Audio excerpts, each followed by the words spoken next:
అరే రేపు పొద్దున్న తెలుస్తుంది ఏంటండి ఏముందా అనేది రేపు పొద్దున్న తెలుస్తుంది ఇప్పుడు ఏం తెలీదు. నేను స్టడీ స్టడీ స్టడీ మా నడవాలి మీరు.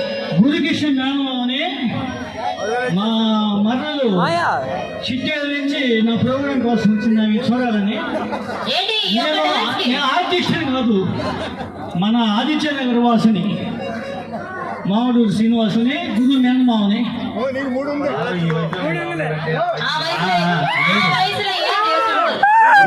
అందుకే ఇప్పుడు బాయ్స్ కమాన్ కమాన్ కమాన్ డాన్స్ డాన్స్.